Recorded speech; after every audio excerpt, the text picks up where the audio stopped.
लेकिन सबसे पहले आपको बड़ी खबर आपको बताते हैं जयपुर से। राजस्थान के पूर्व मंत्री खाचरियावास के घर ईडी की रेड पड़ी। बता दें पीएसीएल के 48,000 करोड़ से जुड़ा ये मामला है। सूत्रों के अनुसार ये जानकारी मिली है गहलोत सरकार में मंत्री थे प्रताप सिंह खाचरियावास।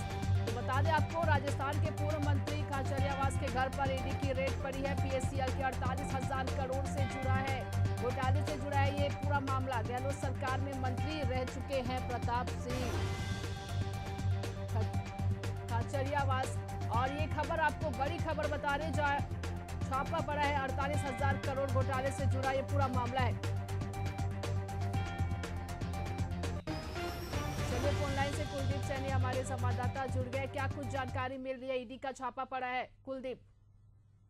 देखिए, आज जहां एक और राजस्थान में ईडी की बड़ी कार्रवाई हुई है। कांग्रेस के कद्दावर नेता रहे और पूर्व मंत्री प्रताप सिंह खाचरियावास के खिलाफ ईडी के जो कार्रवाई है, आज सुबह 5 बजे उनके निजी निवास पर ईडी की टीम पहुंची थी और तकरीबन 1 दर्जन से अधिक पुलिसकर्मी उनके साथ शामिल हुए। देखते ही देखते प्रताप सिंह खाचरियावास के जो आवास के अंदर काफी पुलिसकर्मी वहां पहुंचे और फिलहाल जो वहां पर छानबीन की जा रही है और साथ ही जयपुर में उनके कई ठिकाने हैं जिन पर ईडी की फिलहाल कार्रवाई की जा रही है। माना यह जा रहा है कि जो ये पूरा मामला है वो पीएसीएल यानी कि जो पर्ल एग्रोटेक कॉर्पोरेशन लिमिटेड थी और पूर्ववर्ती सरकार में जो वो मंत्री थे तब 48,000 करोड़ रुपए के घोटाले से जुड़ा प्रकरण बताया जा रहा है।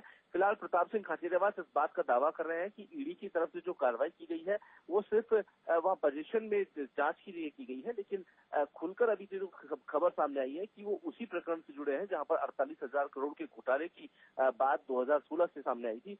और पूर्ववर्ती सरकार में जब ये पूरा घोटाला हुआ था, ये मामला लगातार कोर्ट में भी पहुंचा, सुप्रीम कोर्ट में चला। उसके बाद 2016 में एक कमेटी बनाई गई। कमेटी ने 6 महीने के अंदर लोगों को ब्याज समेत भुगतान करने की बात भी कही थी, लेकिन इस प्रकरण में तकरीबन 1,86,000 करोड़ रुपए की संपत्ति बताई गई थी, जिसमें फिलहाल जो घोटाले की रकम है वो लोगों तक नहीं पहुंची। और इसी वजह से अब ईडी जो लगातार अब कार्रवाई कर रही है, प्रताप सिंह खाचरियावास की निजी निवास पर पहुंची हुई है। और जो माना जा रहा था कि इतने जो प्रकरण में 48,000 करोड़ रुपए वहां पर पहुंचे थे, उसको प्रॉपर्टीज में और शेयर मार्केट में कई जगह इन्वेस्ट किया गया था। कुछ अपने परिवार के लोगों को, करीबियों को पैसा दिया गया था। तो वो कागजों की छानबीन कर रही है ईडी की, आखिरकार उनके घर पर किस तरह के कैश या फिर लेन देन और कई जो प्रॉपर्टी के कागजात हैं वो किस तरह के मिलेंगे। और प्रताप सिंह खाचरियावास के साथ साथ उनके जो भाई है करण सिंह, उनके वहां पर उनके कमरों की भी तफ्तीश ईडी कर रही है। और ये धोखाधड़ी का जो मामला था, अभी प्रताप सिंह खाचरियावास खुद इस बात से इनकार कर रहे हैं कि किसी तरह की चीटफंड या किसी तरह की कंपनी से उनका कोई लेना देना नहीं है। और बीजेपी को वहां पर उनके कार्यकर्ता कोसते नजर आ रहे हैं और उनके आवास के बाहर भारी संख्या में कार्यकर्ताओं की भीड़ जुटी हुई है। जी कुलदीप, कितनी टीम ईडी की वहां पर पहुंची हुई है? और आपने बताया कि जो दस्तावेज है उनकी भी अभी जांच की जा रही है।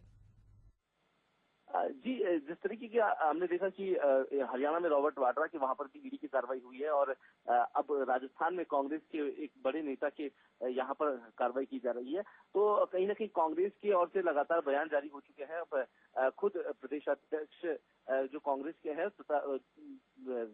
गोविंद सिंह डोटासरा और उनके साथ ही नेता प्रतिपक्ष टीकाराम जूली, उन्होंने भी बयान दिया है कि जो बीजेपी है वो दमन की राजनीति कर रही है। लेकिन प्रताप सिंह खाचरियावास साफ तौर पर उन्होंने चेतावनी दी है कि जिस तरीके की कार्रवाई बीजेपी सरकार कर रही है वो जबरदस्ती की है। राहुल गांधी तक को इन्होंने ईडी का समन भेजा था। अब राजस्थान में इस तरीके की कार्रवाई, क्योंकि पिछले कुछ दिनों से प्रताप सिंह खाचरियावास कई मामलों में सक्रिय थे। भारतीय जनता पार्टी के कई कार्यक्रमों को लेकर उन्होंने खुलकर विरोध किया था। उन्होंने कहा कि यही वजह है कि ईडी के पास कोई मौका नहीं था और अब जब पुराने मामले खुले थे उन मामलों को लेकर वो अब सामने आने लगी है। फिलहाल उनके आवास पर छापेमारी की जा रही है। सुबह 5 बजे से अभी तक जो टीम है वो वहीं पर मौजूद है और अभी क्या कुछ उनके पास मिला है उसकी खुलकर जानकारी सामने नहीं आई है। लेकिन सूत्रों का हवाले से खबर है कि जो प्रकरण था घोटाले का वो तकरीबन उसी की जांच में जुटी हुई है और कागजों को खंगालने की काम अभी ईडी कर रही है। जी कुलदीप, आपका बहुत बहुत धन्यवाद। तो बता दें आपको, गहलोत सरकार में मंत्री रहते प्रताप सिंह खाचरियावास के घर पर ईडी की छापेमारी हुई है। बता दें सुबह 5 बजे से ईडी की टीम वहां पर पहुंची और लगातार जांच की प्रक्रिया जो है वो जारी है। करीब 48,000 करोड़ घोटाले मामले से ये जुड़ा हुआ ये मामला है पीएसीएल से, और वहां ईडी की टीम पहुंची और भारी संख्या में जो कार्यकर्ता है वो भी वहां पर मौजूद है और लगातार वहां प्रदर्शन कर रहे हैं।